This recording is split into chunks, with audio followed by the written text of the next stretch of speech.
आपका एक पत्र बहुत पहले मिला था, उसके बाद कोई पत्र नहीं डाला। नाराज हो ना? मैंने कोई पत्र नहीं लिखा इसलिए। आपके थ्योरी पेपर अच्छे रहे यह जानकर खुशी हुई।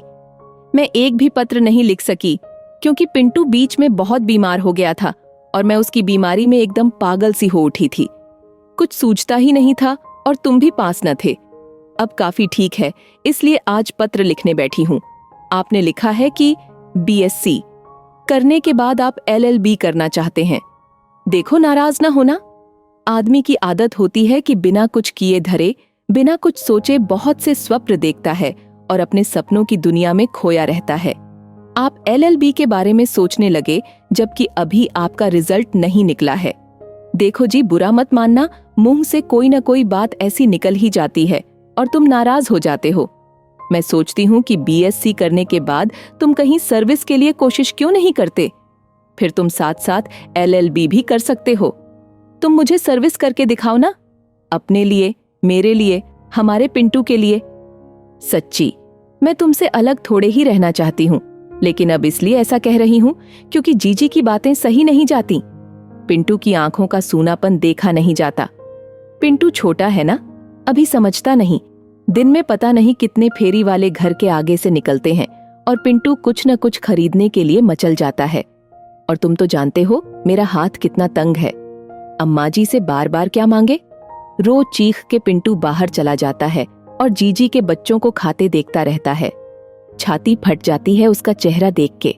और कभी कभी तो मांग भी बैठता है उनसे, तो जीजी की दुत्कार और शब्दों के बाण कानों में पिघलता हुआ शीशा उड़ेल देते हैं। दुनिया और मेरे बीच मील का एक और पत्थर बढ़ गया। तुम सोचते होगे मैं इतनी समझदार कब से हो गई जो इतनी बड़ी बड़ी बातें करने लगी। हूं तो हायर सेकेंडरी पढ़ी ही। पिंटू के होते ही मैं पता नहीं कितने वर्ष एक साथ बड़ी हो गई हूं। पता नहीं तुम समझे या नहीं। एक थके हुए राही के लिए रास्ता कितना लंबा हो जाता है। जब तक तुम छुट्टियों में यहाँ गांव में रहते हो, अपने आंगन का कनेर कितना लाल लाल फूलने लगता है, लेकिन तुम्हारे जाने के बाद यह बहुत फीका सा लगता है। पिंटू भी फिर उन्हें तोड़ने की जिद नहीं करता, पता नहीं क्यों। तुम्हारा क्या, तुम तो थोड़े दिनों के लिए आते हो, वापस चले जाते हो और यहाँ मैं रह जाती हूँ सब कुछ सहने के लिए। मुझे तो लगता है अम्मा जी भी पिंटू को नहीं चाहती।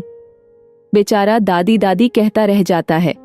तब तक अम्मा जी पप्पू या बबली को उठा लेती हैं गोद में।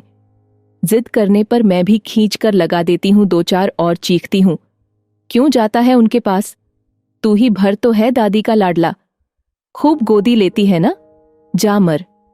पिंटू की सिसकियां पहले तेज होकर फिर धीरे धीरे शांत हो जाती हैं।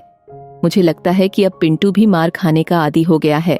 सूनी दोपहरी में टूटी खपरेल की दरार से धूप की रोशनी पिंटू के चेहरे पर पड़ती है और इन किरणों में पिंटू की आंखों से वही काजल की लकीरें धीरे धीरे बड़ी होकर काली सलाखें बन जाती हैं और मैं उनके बीच कैद होकर तड़पने लगती हूँ। बार बार पिंटू का निरीह चेहरा मुझे रुला देता है।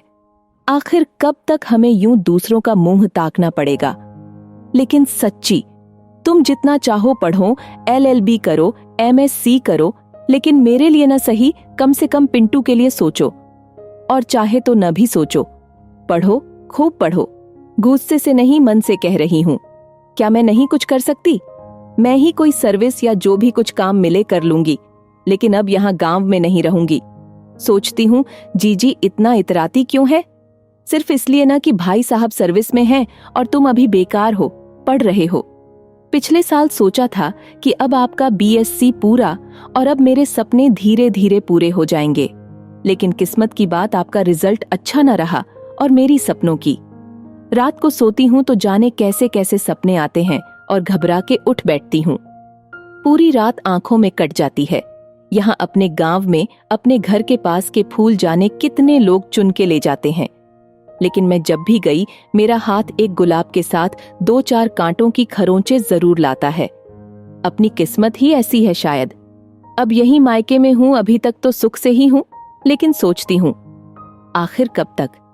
कहीं भाभी भी जीजी की तरह उस दिन शायद जीजी के बच्चों को नए कपड़े पहने देख पिंटू भी जिद करने लगा कि वह भी उस तरह के नए कपड़े पहनेगा। मैं कहां से लाती? उसे ठुनकते देख मुझे एकदम से गुस्सा आ गया और मैं उसे तमाचे लगाते हुए चिल्ला पड़ी, हमेशा कुछ न कुछ चाहिए, बाप बहुत अमीर है ना। और मैं खुद भी फूट पड़ी। इन सब बातों को जीजी ने अपने ऊपर लिया और वहीं से चिल्लाने लगी, हमारे बच्चों को देख नहीं सकती, हमारी अमीरी से जलती है, और न जाने क्या क्या नहीं कहा। मैं अपनी और पिंटू की सिसकियों के बीच सब सुनती रही। पिंटू मुझसे लिपटा हुआ रोते रोते सो गया और उसी दिन इत्तेफाक से पिताजी आ गए और मुझे साथ यहाँ ले आए। मैं बिना तुमसे पूछे आना तो नहीं चाहती थी, लेकिन उस दिन जीजी की बातों से मन बहुत खराब था, इसलिए चली आई। अब सोचती हूँ आखिर कब तक मायके में बोझ बनकर रहा जा सकता है। मैं यहाँ पर सर्विस के लिए कोशिश कर रही हूँ। तुम वहाँ भले ही अकेले हो, लेकिन हम यहाँ 2 हैं। पिंटू बड़ा हो रहा है, उसे कुछ दिनों में केजी में भर्ती कराना ठीक होगा। वैसे अगर न भी पढ़े तो भी जी सकता है, लेकिन मैं अपने पिंटू के भविष्य में अंधेरा नहीं भरूंगी। आप मुझे गांव ले जाने की मत सोचिएगा, मैं अब नहीं जा पाऊंगी अपने पिंटू की खातिर। पत्र पढ़कर नाराज तुम होगे ही, न जाने क्या क्या लिख गई, लेकिन अब और किससे कहूं, कैसे कहूं? पत्र ही तो है। आप अपने प्रैक्टिकल मन लगा के दीजिएगा। आप बीएससी के बाद एमएससी करिए, एलएलबी करिए, तब तक मैं सर्विस करूंगी।